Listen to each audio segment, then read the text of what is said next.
गुरु ब्रह्मा गुरु विष्णु गुरुर्देवो महेश्वर गुरु साक्षात् परम ब्रह्म तस्मै श्री गुरुवे नमः।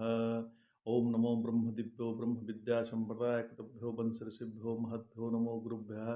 सर्वपल्लवरहित प्रज्ञानघनः प्रकृद्धो ब्रह्मेवामस्मि। ओम नारायणं पद्मं वसिष्ठं शक्तिं च तत्पुत्रं पराशरं च व्यासं सुगं गौड़पदं महांतं गोविंदरवीन्द्रमथास्य शिष्यं श्रीशंकराचार्यमथास्पदपादं च हस्तामलकं च शिष्यं तम तोटकं वर्तिकारमन्ना सुदगुरुसन्दतो मानतोऽस्मि।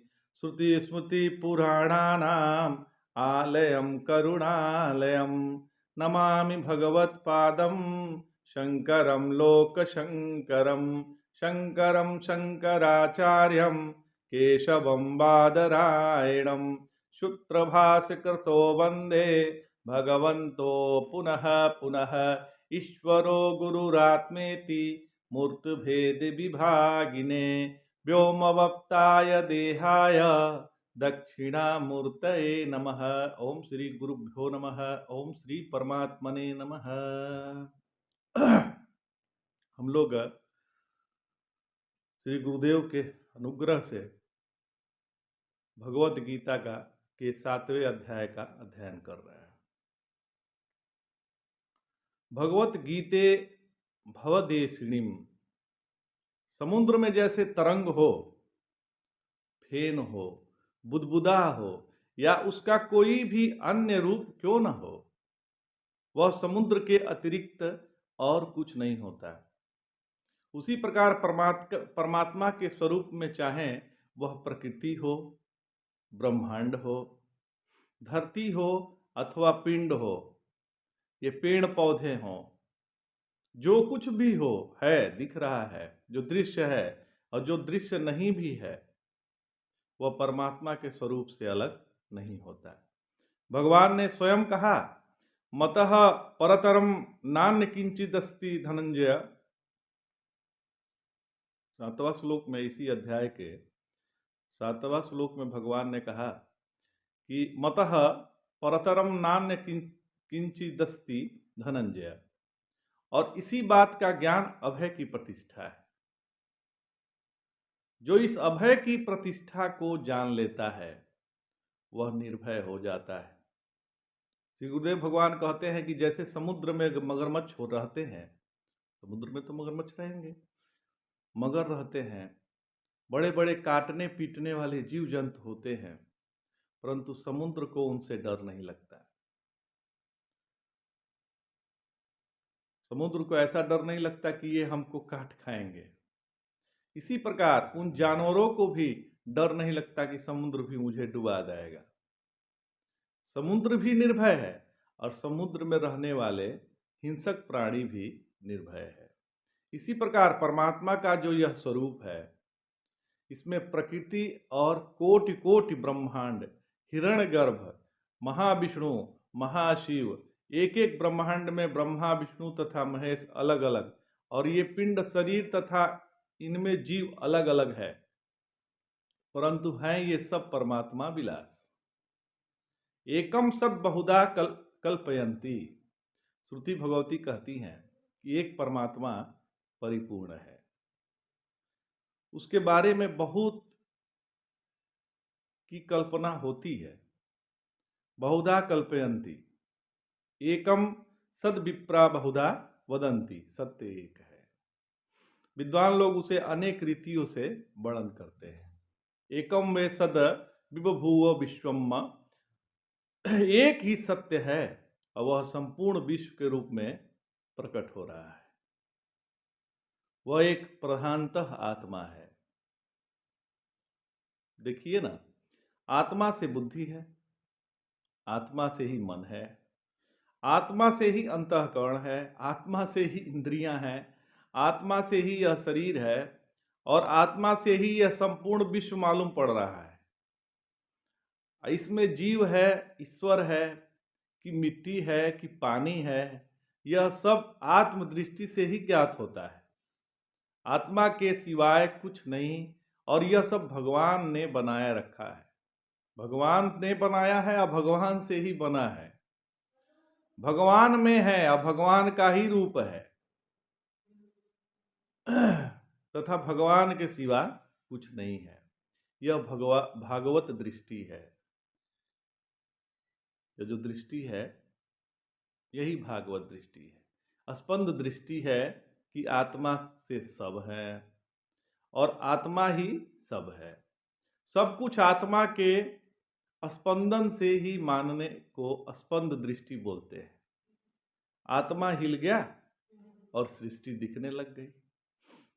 जब कोई दूसरी चीज नहीं है, भगवान की चेष्टा, भगवान का संकल्प ही विश्व सृष्टि के रूप में आया है।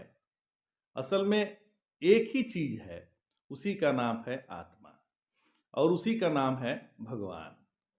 चाहे आत्मदृष्टि से बोलिए, चाहे भागवत दृष्टि से बोलिए, चाहे आत्म दृष्टि से बोलिए या भागवत सृष्टि से बोलिए। जब दोनों एक में मिला देते हैं तो उसको ब्रह्म बोलते हैं।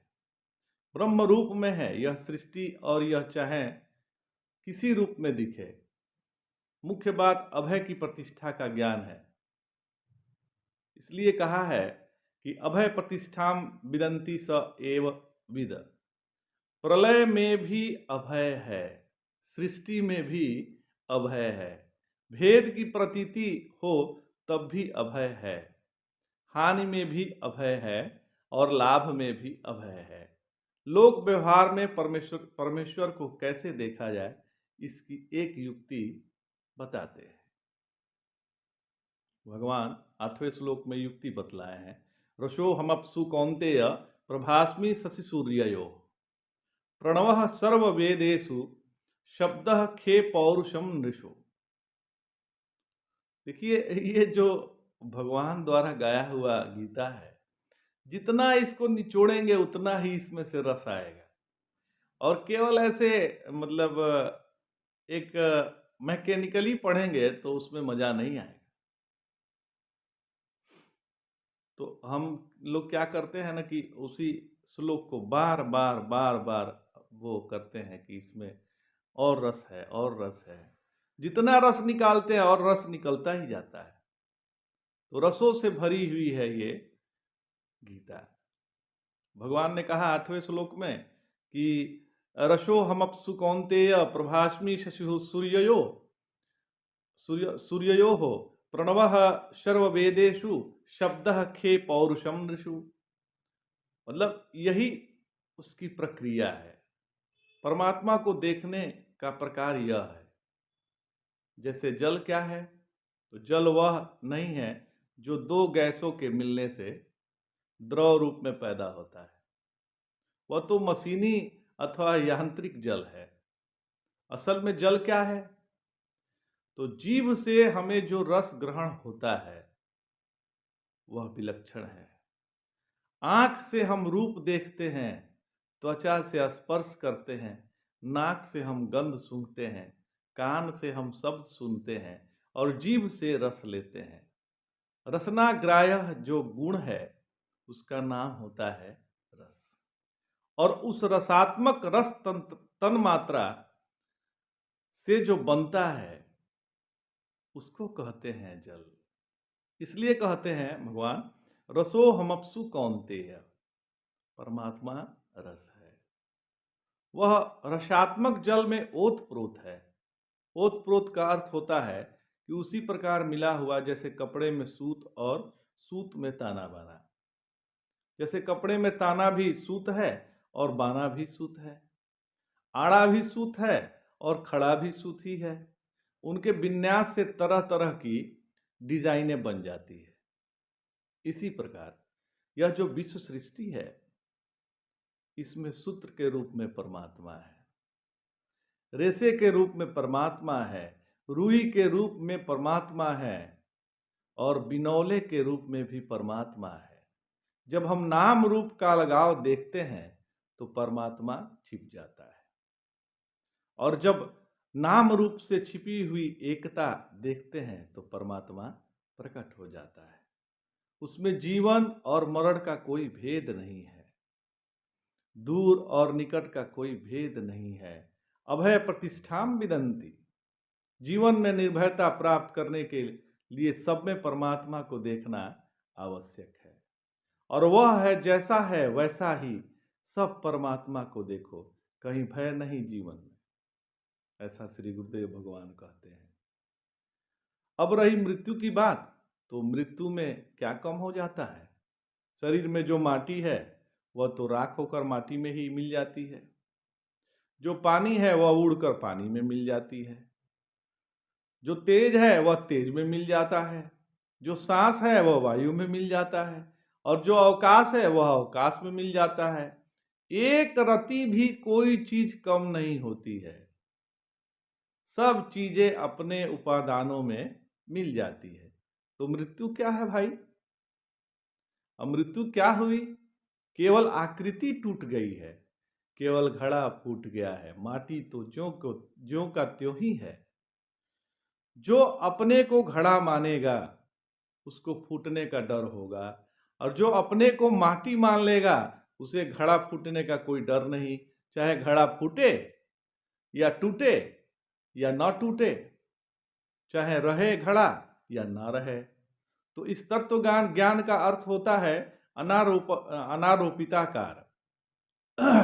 आकार का आरोप छोड़कर आकार मढ़ा गया है, आकार गढ़ा गया है, वस्तु में आकार नहीं है, ऐसा समझ लेना। तो जितना जल है उसमें जिह्वा से आस्वाद्य रस है, रस के रूप में परमात्मा है। यह मत देखिए कि पानी लाल है कि पीला है या काला है, यह बोतल में है कि गिलास में है, नदी में है कि समुद्र में है, उसमें रसना से जिह्वा से ग्राह्य जो रस है उसके रस के रूप में परमात्मा है। वह थोड़ा है, ज्यादा है, वह बूंद है कि समुद्र है, बूंद में भी समुद्र रहता है। बिंदु से सिंधु समान, यह सुनी अचरज मत करो, हे रनहार हिसन रहीमन आप ही आप में। तात्पर्य जल में रस है। इसी प्रकार चंद्रमा है, सूर्य है, ग्रह और नक्षत्र है, आपकी आंखों में भी एक चमक है, इसका नाम है प्रभा।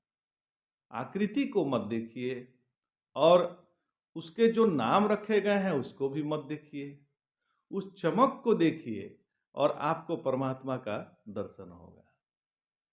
वेद में कहा है कि दुनिया में जितनी बाड़ी है वह ओमकार का ही आंचन है। अ उमा, जागृत स्वप्न सुसुप्ति, ब्रह्मा विष्णु महेश, स्थूल सूक्ष्म कारण, ऋग्वेद यजुर्वेद सामवेद, जितना भी त्रयी है सब ओम में प्रणव में है। मतलब दुनिया के जितनी भी भाषा है, वाणी है, सब ओमकार से ही आच्छन्न है। तो पहले ओम फिर गायत्री है, पहले जो है ओमकार है, ओम है, फिर गायत्री है, गायत्री से सारे वेद हैं, वेद माता गायत्री हैं, सारे वेद गायत्री से ही निकले हैं, गायत्री ओमकार से निकली हैं, और ओमकार अकार उकार मकार ये अर्धमात्रा में से निकले हैं, तथा अर्धमात्रा तुरीय में कल्पित है। हम इधर देखते हैं तो मालूम होता है कि ये सब उसमें है, और उधर से देखते हैं तो कुछ नहीं, वही है, सब आत्मा ही है। शब्दः खे पौरुषम नृषु, आकाश में शब्द है, आकाश की वायु होता है और वायु आकाश हो जाता है। स्थिति का नाम आकाश है और गति का नाम वायु है। एक महात्मा ने बताया कि तुम्हारे शरीर में मैल जमी है, जानते हो यह मैल कैसे आई है? तो पहले पसीना हुआ था। तो पसीना कैसे हुआ था? गर्मी हुई थी। गर्मी कैसे पैदा हुई थी? तो दौड़ कर चले थे, दौड़ने के पहले क्या था? तो शांत बैठे थे। देखो, जो मैल है वो मिट्टी है, पसीना है वह पानी है। तो जो गर्मी लगी वह तेज है, और जो दौड़ते थे वह वायु है, और उसके पहले जो शांत बैठे थे वह आकाश है। इसी तरह से इस सृष्टि का क्रम है। ये महात्मा लोगों का आनंद है महाराज। तो इसी तरह से इस सृष्टि का क्रम है। जितने भी शब्द है वे गति से जुड़े हुए हैं, और जहाँ गति होती है वहाँ ध्वनि भी होती है, यह नियम है। जहाँ कुछ हलचल होगी वहाँ शब्द जरूर होगा, चाहे कान से सुनाई पड़े या ना पड़े। जो शब्द हम बोल रहे हैं, यदि इसमें 2.5 या 3 लाख गुना अधिक ध्वनि हो जाए तो वह कान से सुनाई नहीं पड़ेगी। यूं ही यदि ध्वनि 2.5 लाख अंश कम हो जाए तो वह भी सुनाई नहीं पड़ेगी। यह तो एक मध्य काल में ध्वनि सुनाई पड़ती है। आकाश में, आकाश ही इसका उदय है, आकाश ही विलय है। जहाँ वायु की उत्पत्ति है वहाँ ध्वनि की उत्पत्ति है। सब तन मात्रा में आकाश ओतपुत्र है। शब्द हुआ, हिला और अवकाश बन गया। इसके संबंध में भी मतभेद है, तो आगे चर्चा करेंगे। जय जय शंकर, हर हर शंकर।